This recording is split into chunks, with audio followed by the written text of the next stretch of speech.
Hello. इस class में हम लोग एक नया चैप्टर स्टार्ट करते हैं और वो है आपका ग्रेविटेशनल। तो ग्रेविटेशन में क्लास 9th आईसीएसई बोर्ड के अकॉर्डिंग हम लोगों को क्या क्या कवर करना है उसका एक ओवरव्यू देख लेते हैं। सबसे पहले आपको कवर करना होगा न्यूटन्स लॉ ऑफ ग्रेविटेशन, इसके बाद आपका force due to gravity, acceleration due to gravity, mass और वेट में क्या रिलेशन है, मास और वेट में कंपेयर करेंगे, और लास्ट में आपका ग्रेविटेशनल यूनिट्स ऑफ फोर्सेस को कवर करना है। तो सबसे पहले आपका स्टार्ट करते हैं ग्रेविटेशनल। तो ग्रेविटेशन होता क्या है?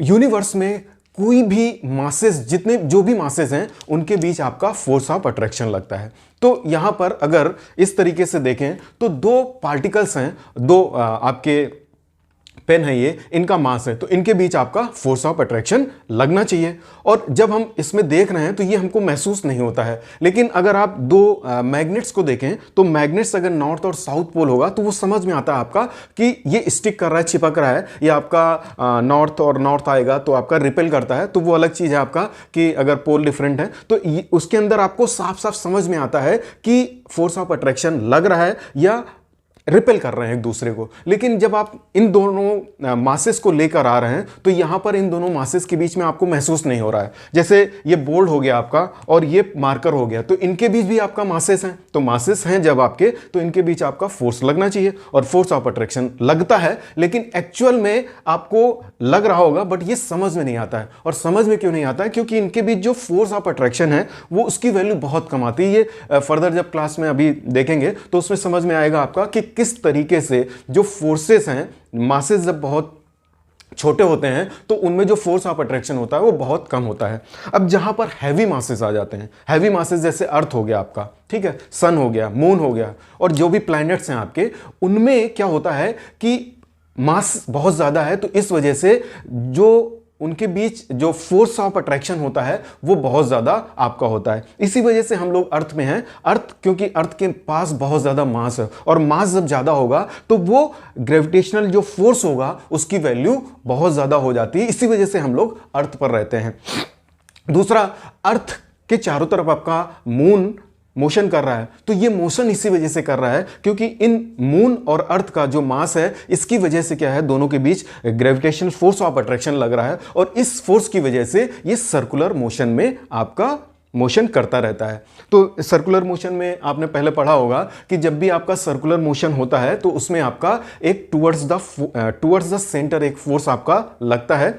वो आपका सर्कुलर मोशन के चैप्टर में है कि किस तरीके से आपका सर्कुलर मोशन है। तो हमेशा एक टुवर्ड्स द सेंटर एक फोर्स लगता है, उसको बोलते हैं सेंट्रीपिटल फोर्स, और उस सेंट्रीपिटल फोर्स की वजह से जो भी आपका बॉडी है वो आपका सर्कुलर मोशन में होती है। तो सबसे पहले ग्रेविटेशन में देखते हैं कि ग्रेविटेशन में किस तरीके से आपका डिफाइन किया गया है। तो कोई भी मासेस होंगे तो each mass particle of the universe attracts other mass particle. जो भी आपके मास पार्टिकल्स होंगे वो एक दूसरे को अट्रैक्ट करते हैं, और इन्हीं दोनों जो अट्रैक्शन ऑफ फोर्स है मासेस के बीच में, इसी को बोलते हैं gravitation force of attraction. The force of attraction between two particles because of their masses is called the gravitation force of attraction. तो ये हो जाएगा आपका ग्रेविटेशन। तो जो भी मासेस होंगे उनके बीच आपका फोर्स ऑफ अट्रैक्शन लगता है, और इसी को बोलते हैं gravitational force of attraction. Law of gravitation आप लोगों ने देखा होगा, पढ़ा होगा कि न्यूटन वो सर पर एप्पल गिरा और उसके बाद उन्होंने ये लॉ दे दिया। इसके पीछे बहुत मेहनत रही है। केपलर थे, उसके अलावा एक और साइंटिस्ट थे, उन्होंने काम किया था। फिर उसके बाद फर्दर इन्होंने इस काम को आगे बढ़ाया और उसके बाद इन्होंने न्यूटन्स लॉ ऑफ ग्रेविटेशन दिया। अब न्यूटन्स लॉ ऑफ ग्रेविटेशन में क्या था कि दो बॉडीज हैं अगर आपके पास, और पार्टिकल मासेस हैं, और दो आपके m1 और m2 हैं, और इनके बीच जो डिस्टेंस है it is separated at a distance r distance पर रखे हुए हैं, तो इस पर किस तरीके से फोर्स आपका लगेगा वो उन्होंने बताया। तो पहला उन्होंने क्या बताया कि द फोर्स ऑफ अट्रैक्शन जो होगा आपका इन दोनों मासेस के डायरेक्टली प्रोपोर्शनल होगा। यानी पहला क्या उन्होंने बताया कि जो दो ये मासेस हैं m1 और m2 इनके डायरेक्टली प्रोपोर्शनल होगा m1 इंटू m2 के। और दूसरा इन्होंने क्या बताया, जो भी ये दो मासेस हैं इनके बीच डिस्टेंस r है, तो ये क्या होता है inversely proportional to the square of the distance होगा। तो इसको अगर आप लिखना चाहें, the force of attraction, the force of attraction between two particle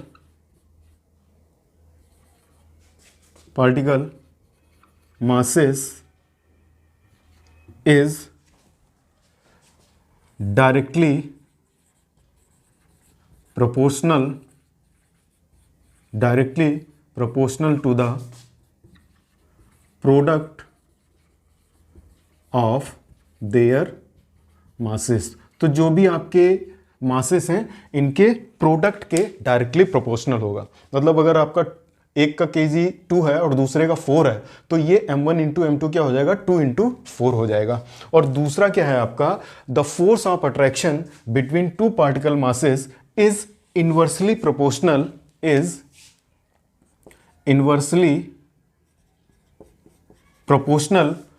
to the square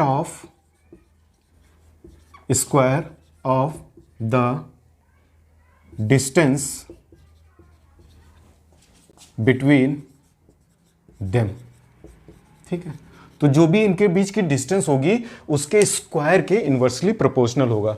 तो इनवर्सली क्या होता है आपका, एक अगर आपका इंक्रीज कर रहा है तो दूसरा डिक्रीज करेगा। तो यहां पर दोनों इक्वेशन आपकी f is directly proportional to m1 m2 और f is inversely proportional to square of the distance between the masses. इनको अगर आप एक साथ कंबाइन कर लें तो इसके बाद क्या होगा आपका, कंबाइन करने के बाद दोनों इक्वेशन के हिसाब से आपका क्या हो जाएगा, f is proportional to m1 into m2 divide by r square. ये प्रोपोर्शनलिटी है, इसको जब हटाते हैं यहाँ से तो प्रोपोर्शनलिटी कांस्टेंट आ जाता है और यहाँ पर जो प्रोपोर्शनलिटी कांस्टेंट आएगा वो आएगा g m1 m2 m2 divide by r square. जो g है यहाँ पर ये हर जगह, ऐसा नहीं कि आपका अर्थ में ही ये वैलिड है, कहीं पर भी स्पेस या आपका पूरे यूनिवर्स में जो दो मासेस होंगे उसमें आपका वैलिड है। तो इसको बोलते हैं यूनिवर्सल ग्रेविटेशनल कांस्टेंट।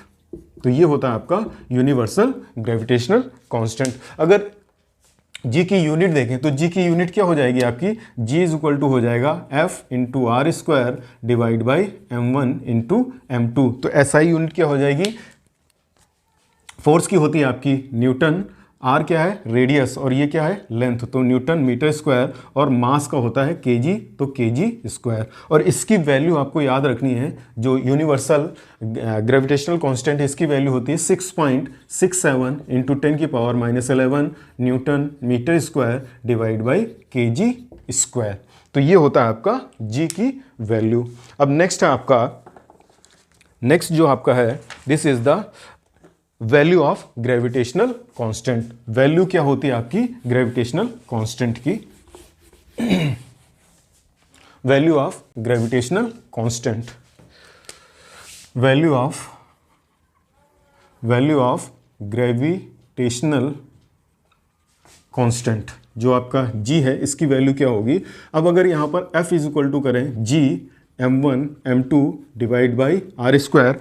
अब इस इक्वेशन में अगर हम यहाँ पर m1 is equal to m2 और इसकी वैल्यू ले लें 1 kg और r इज इक्वल टू ले लें 1 मीटर, मतलब दोनों के बीच जो सेपरेशन है वो आपका 1 मीटर है। तो इस इक्वेशन में अगर आप रखते हैं तो f इज इक्वल टू क्या हो जाएगा, g इंटू 1 डिवाइड बाई 1। तो ये किसके इक्वल हो जाएगा, g के। तो g की वैल्यू अगर आप न्यूमेरिकल वैल्यू आप निकालें तो न्यूमेरिकल वैल्यू क्या आ जाएगी, the numerical value of g, कैसे डिफाइन करेंगे आप इसको, the numerical value of capital G, that means universal gravitational constant is equal to the force of attraction, force of attraction किसके बीच में, force of attraction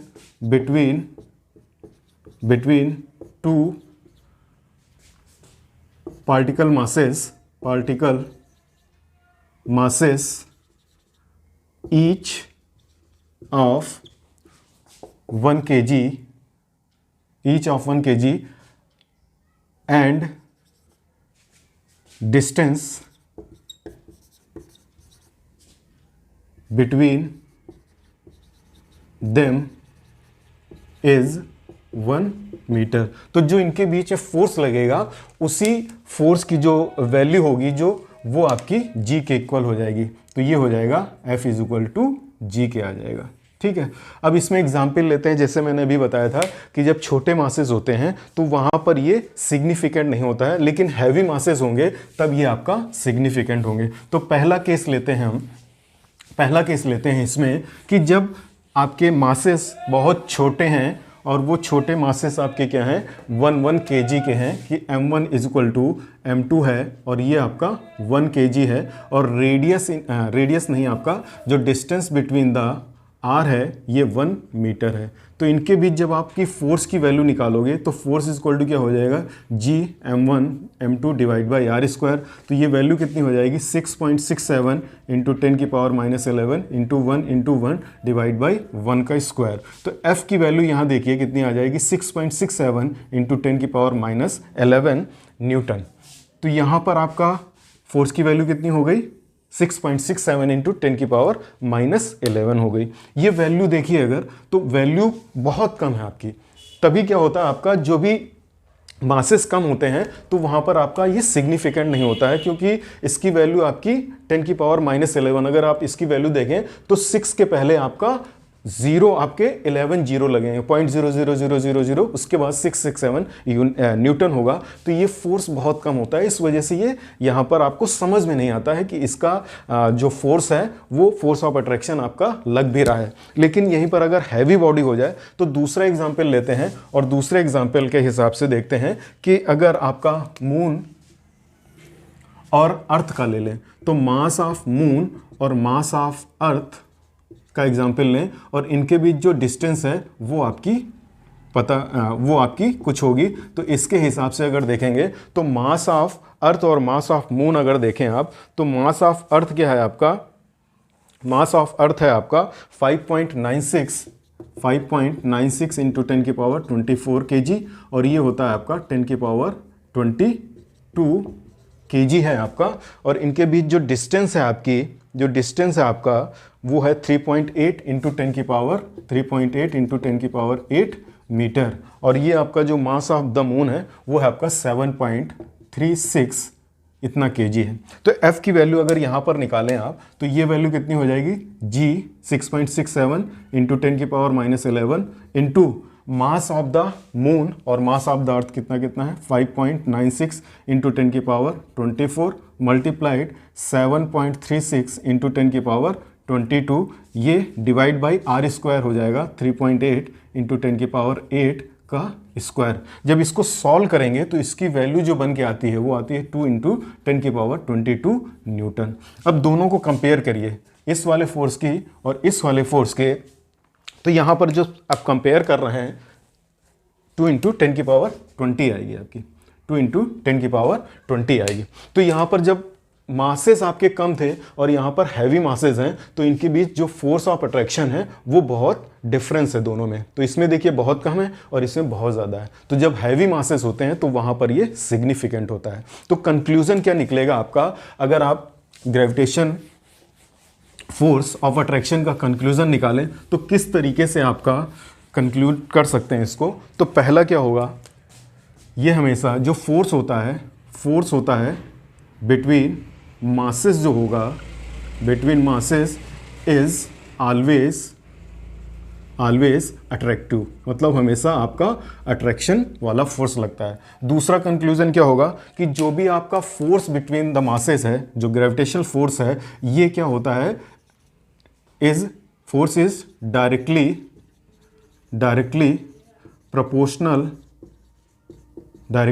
proportional to the product of their masses. तो ये आपका क्या होता है, F is directly proportional to m1 into m2। तीसरा कंक्लूजन क्या हो जाएगा, फोर्स इज इनवर्सली प्रोपोर्शनल